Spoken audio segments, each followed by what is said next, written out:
আসসালামু আলাইকুম রহমতুল্লাহি ওয়া বারাকাতুহু। সম্মানিত দর্শক, আজকের যে শিরোনামটি আপনাদের জন্য নির্ধারণ করেছি, এই একই বিষয় নিয়ে দৈনিক বাংলাদেশ প্রতিদিন পত্রিকায় একটি সম্পাদকীয় লিখেছি।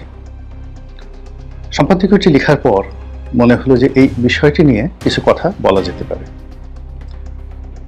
পত্রিকায় যে কথা লিখেছি তার সঙ্গে হয়তো এখানে এই কথাগুলো মিলবে না, কিন্তু বিষয়বস্তুর যে গুরুত্ব, সেই গুরুত্ব যদি আপনারা অনুধাবন করার চেষ্টা করেন তাহলে বুঝতে পারবেন যে আমাদের যে রাজনীতি, সেই রাজনীতি কোথায় গিয়েছে, কোথায় গিয়ে পৌঁছে গেছে এবং আগামী দিনে কোথায় পৌঁছাবে।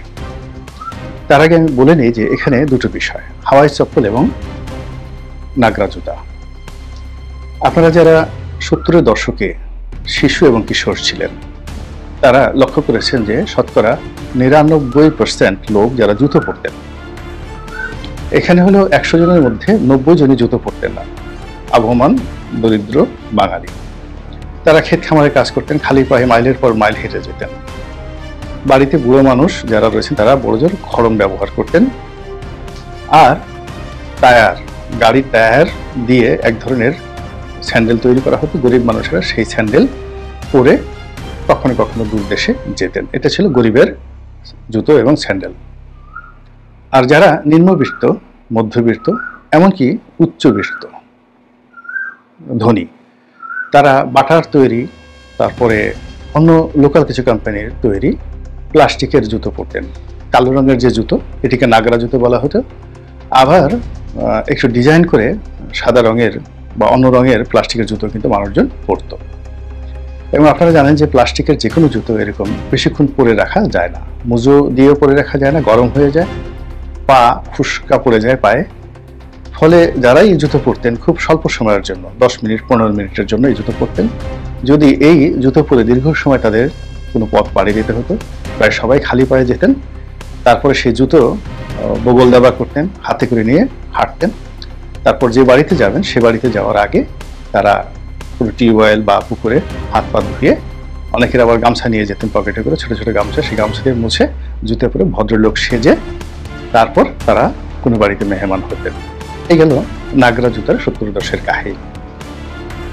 দ্বিতীয় যে বিষয়টি, সেটি 74-75 সনে আমাদের দেশে হাওয়াই চপ্পল আসে। প্রথম হয়তো রূপসা নামক যে কোম্পানিটি আছে, এই কোম্পানিটি প্লাস্টিকের যে ফোমের যে স্যান্ডেল এগুলো বের করে, বেশ উঁচু হিল টাইপের, 3 ইঞ্চি 4 ইঞ্চি এরকম উঁচু উঁচু স্যান্ডেল। তো সেই স্যান্ডেলগুলো একটা স্পঞ্জের যে স্যান্ডেল, সেটা বাটা বের করতেন, এগুলো দামি ছিল। আর হাওয়াই চপ্পল যেটা বেশ মোটা, কটকট কটকট করে আওয়াজ হতো। এরপরে একটা অদ্ভুত সেই ঘ্রাণ আসতো, ফোমের একটা ঘ্রাণ আসতো, এবং বিভিন্ন রং বেরঙের ছবি সেখানে আঁকা থাকতো। ফলে কি হতো, শিশু কিশোররা এই হাওয়াই চপ্পলের জন্য রীতিমতো মাতলামো করত। এবং এগুলো সাধারণত ওই যে দরিদ্র, তাদের স্বপ্ন ছিল নিম্নবিত্ত, মধ্যবিত্ত এবং উচ্চবিত্ত পরিবারের সন্তানেরা যখন এগুলো কিনতেন, প্রথম 1 সপ্তাহ তো তারা এটা পরতেন না, শুধু সকাল বিকাল ধৌত করতেন। তারপর সেগুলি নিয়ে ঘুমিয়ে থাকতেন। অনেকে বুকে জড়িয়ে ঘুমিয়ে থাকতেন, অনেকে বালিশের নিচে দিয়ে ঘুমিয়ে থাকতেন, অনেকে একটু পর পর ক্ষণে ক্ষণে সেই যে নাকের কাছে সেই হাওয়াই চপ্পল নিয়ে তারপর তারা ঘ্রাণ শুকতেন। তো এই গেল হাওয়াই চপ্পলের ইতিহাস। এখন নাগরা জুতো এবং হাওয়াই চপ্পলের সঙ্গে আমাদের রাজনীতির, বর্তমান রাজনীতির কি সম্পর্ক? প্রথমত হলো যে মানুষ যখন দুষ্প্রাপ্যতায় ভোগে এবং মানুষের কাছে যখন বিকল্প কোনো জিনিস থাকে না, এবং মানুষ যখন অভাবগ্রস্ত হয়ে যায়, তার চিন্তা এবং চেতনা যখন খুব দুর্বল হয়ে যায়, পৃথিবী সম্পর্কে তার কোনো খোঁজখবর জানা থাকে না। তো যেমন ধরুন, আমি যে সময়ের কথা বলছি 70-এর দশকে, তখনও পৃথিবীর সবচেয়ে দামি কোম্পানি বেইলি, সেই জুতা ইউরোপ আমেরিকাতে বিক্রি হতো।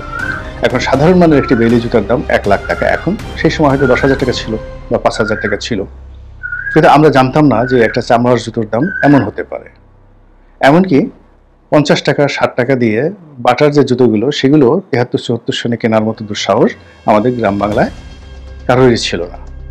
শহরে যারা থাকতেন তারা নিয়ে আসতেন গ্রামের তাদের আত্মীয় স্বজনের জন্য, খুব বেশি সম্মান দেখানোর জন্য।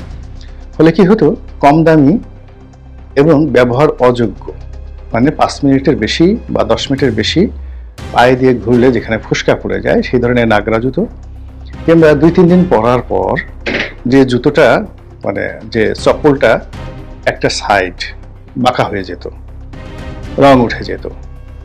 তো সেই হাওয়াই চপ্পলকে নিয়ে কেনার পর আমাদের যে মাতামাতি ছিল, এটি অভাবের কারণে, তারপরে যাকে বলা হয় মন মানসিকতার কারণে, চিন্তা এবং চেতনার কারণে আমরা এরকম যাকে বলা হয় নিম্নমানের জিনিসকে মাথায় করে নেচেছি।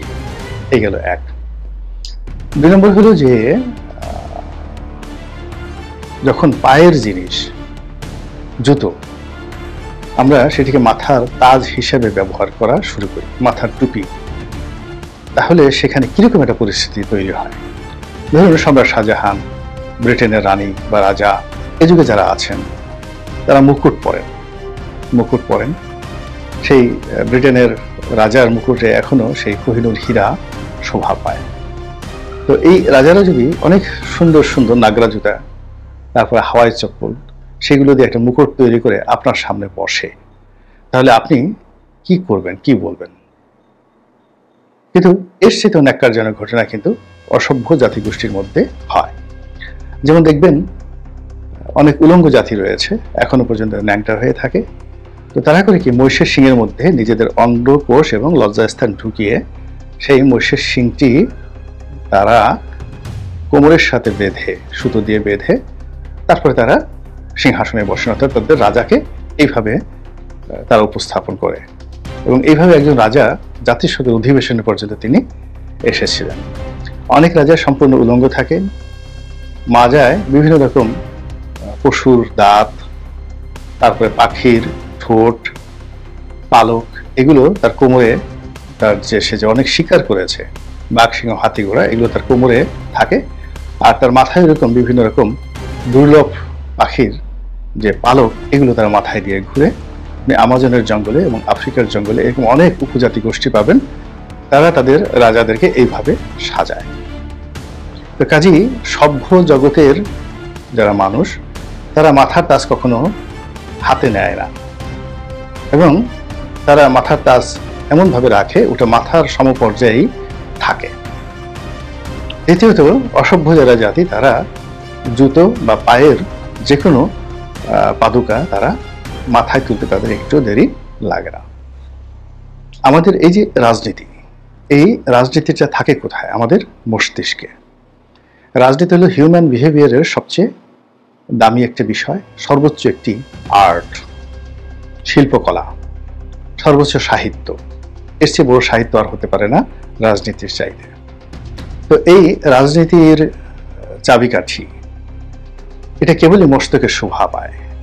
এই রাজনীতির চিন্তা চেতনা কেবলই মস্তিষ্কে শোভা পায়, বড়জোর মন পর্যন্ত, অর্থাৎ হৃৎপিণ্ড পর্যন্ত আপনি আনতে পারবেন। পেটের মধ্যে আনলে এটা পায়খানা হয়ে যাবে। রাজনীতি পেটের মধ্যে আনলে আনা যায় না, মুখের মধ্যে ঢুকিয়ে এটাকে গলধকরণ করা যায় না। এটি বায়বীয় মস্তিষ্কে থাকে, মস্তিষ্ক থেকে বড়জোর আপনি হৃদয়ের মধ্যে এটি আনতে পারবেন। কিন্তু এই রাজনীতিকে যদি আপনি ফুটবল বানিয়ে ফেলেন, এই রাজনীতিকে যদি আপনি হাওয়াই চপ্পল বানিয়ে ফেলেন, নাগরা জুতো বানিয়ে ফেলেন, তাহলে জাতি হিসেবে আপনি সেই অসভ্যের কাতারে পড়ে যাবেন। তো এই যে রাজনীতি, শ্রেষ্ঠ মানুষেরা রাজনীতি করবেন, শিক্ষিত মানুষেরা রাজনীতির উপদেষ্টা হবেন, দার্শনিক হবেন। রাজা যত বড়ই শিক্ষিত হন কিংবা যত অশিক্ষিত হন, এটা কোনো সমস্যা হয় না। রাজার পারিষদ বর্গ হতে হবে শিক্ষিত, সম্ভ্রান্ত, এবং শত শত বছর ধরে সেই পারিষদ বর্গের একটা ঐতিহ্য থাকবে রাজনীতি করার। যেমন ধরুন আব্বাসীয় খেলাফত। আব্বাসীয় খেলাফতকে যারা চালাতেন, খলিফা ছিলেন জাস্ট একটা মনুমেন্ট, চালাতেন বার্মেকি পরিবার। জাফর বার্মেকি, ইয়াহিয়া বার্মেকি খুব বিখ্যাত, আবুল মনসুর, খলিফা আল মনসুর, কিংবা আবুল আব্বাস সাফা থেকে শুরু করে একেবারে খলিফা হাদি পর্যন্ত প্রধানমন্ত্রী হিসেবে এই বার্মেকি পরিবারের ইয়াহিয়া বার্মেকি তিনি যাকে বলা হয় সেবা দিয়েছেন। তারপরে তার মৃত্যুর পর তার সুযোগ্য সন্তান জাফর বার্মেকি, তিনি প্রধানমন্ত্রীর দায়িত্ব নেন খলিফা হারুন আর রশিদের জামানাতে, এবং তারা দুজন খুব ঘনিষ্ঠ বন্ধু ছিলেন। একইভাবে মুঘল সাম্রাজ্যের আপনি যত সফলতা দেখেন, সব সফলতার পিছনে এরকম যোগ্য লোকদের আপনি পাবেন পারিষদবর্গ হিসাবে। তো সেই দিক থেকে যদি আপনি এখন এই সময়টিতে আপনি রাজনীতিতে দেখেন, তাহলে দেখবেন যে এখানে কোহিনূর হীরার মতো মূল্যবান কোনো সম্পদ রাজনীতির ময়দানে নেই, কিংবা স্বর্ণ মুকুটের মতো শোভাবর্ধনকারী কোনো হীরামণি মুক্তা জহরত এই রাজনীতির অঙ্গনে নেই।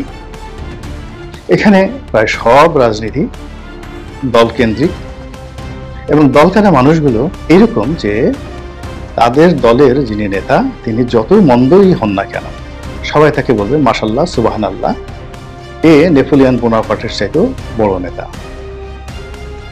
অথবা সে যদি অন্ধ, বধির, বোবা, কালা হন, তবুও তাকে নিয়ে তারা উল্লসিত হয়ে যাবে। এটা হলো দলীয় রাজনীতি। গোত্রীয় রাজনীতির একই অবস্থা। নিজের গোত্রের মধ্যে, সম্প্রদায়ের মধ্যে যারা রাজনীতি করেন তারা চরিত্রহীন, মদখোর, জুয়া খেলেন, দুর্নীতি করেন, ধর্ষণ করেন, এগুলো কোনো বিষয়ই নয়। তাদের দৃষ্টিতে এরা হলো রাজনীতির একেবারে ফেরেশতা। আকাশের কলঙ্ক থাকতে পারে, চাঁদের কলঙ্ক থাকতে পারে, কিন্তু তাদের নেতার কোনো কলঙ্ক নেই। এই গেল গোত্র। এরপর হলো বংশপ্রীতি। মানে বড় বড় রাজনৈতিক দলগুলোতে যতই আপনি অযোগ্য হন না কেন, আপনি যদি বংশধারায় থাকেন, তাহলে আপনার সামনে আপনার দলের কোনো ব্যক্তি কথা বলতে পারবে না। এটাই আমাদের দেশে চলে আসছে। কারো নাম বলে, কোনো দলের নাম বলে আলাদাভাবে মেনশন করার দরকার নেই, আপনারা সবকিছু বুঝেন। কিন্তু এটা যতটা না ভয়াবহ, তার সাথে বেশি ভয়াবহ হলো, ধরুন এই যে গোত্রীয় রাজনীতি, ধর্মীয় রাজনীতি, তারপর দলীয় রাজনীতি, বংশীয় রাজনীতি, এই রাজনীতিতে যিনি প্রধান ব্যক্তি হন, তিনি তার রুচি এবং অভিরুচি অনুযায়ী যাদেরকে বন্ধু এবং বান্ধব বানান এবং যাদেরকে মাথায় উঠান, তারা আমাদের এই সমাজে ওই যে 70-এর দশকের যে নাগরা জুতো অথবা হাওয়াই চপ্পল, এদের চাইতে এদের যে যোগ্যতা, এদের যে অভিজ্ঞতা, এদের যে রুচি, এদের যে অভিরুচি আমার কাছে বেশি মনে হচ্ছে না। ফলে কি হচ্ছে, একদিকে দেশের পাহাড় সমান সমস্যা, নেতৃত্ব দেওয়ার জন্য যুদ্ধ করার প্রয়োজন, তলোয়ার দরকার, সেই তলোয়ার চালানোর জন্য সেনাপতি দরকার। কিন্তু যিনি নেতা আছেন বংশগতভাবে, দলগতভাবে, গোত্রীয়ভাবে, তিনি বলবেন যে না, আমার জুলিয়াস সিজারের মতো, নেপোলিয়ন বোনাপার্টের মতো কোনো যোদ্ধা দরকার নেই। আমার জন্য একটা শিশু হলেই হবে, যার একজোড়া নাগরা জুতা আছে অথবা একজোড়া হাওয়াই চপ্পল আছে। আমি হাওয়াই চপ্পল দিয়ে যুদ্ধ করে পৃথিবীর সবচেয়ে সেরা বাহিনীকে আমরা পরাজিত করব। আমরা নাগরা জুতো দিয়ে পিটিয়ে সেই ভারতের 32টি দাঁত আমরা খুলে ফেলব। আমাদের এত শক্তি। তো এই যে নাগরা জুতা টাইপের যে সকল আবর্জনা রয়েছে রাজনীতির ময়দানে, সেই আবর্জনাগুলোর যতটা না দায়, তার চেয়ে বেশি দায় হলো এই আবর্জনাকে যারা ধারণ করছে, এই আবর্জনা ধরে ধরে যারা চুম্বন করছে, এই আবর্জনাকে যারা বুকে জড়িয়ে ধরছে, যারা মাথায় তাজ হিসেবে, মুখোশ হিসেবে যাদেরকে সম্মান করছে, আপনার কি মনে হয় এই যে নাগরা জুতা এবং হাওয়াই চপ্পলের যে রাজনীতি শুরু হয়েছে ক্রমাবনতি হিসাবে, মানে অবনতির যে সূচক রয়েছে, ধীরে ধীরে ধীরে ধীরে আজকের এই নির্মম এবং নিষ্ঠুর জায়গায় পৌঁছে গেছে, এর থেকে আমরা কি খুব সহজে মুক্তি পাবো?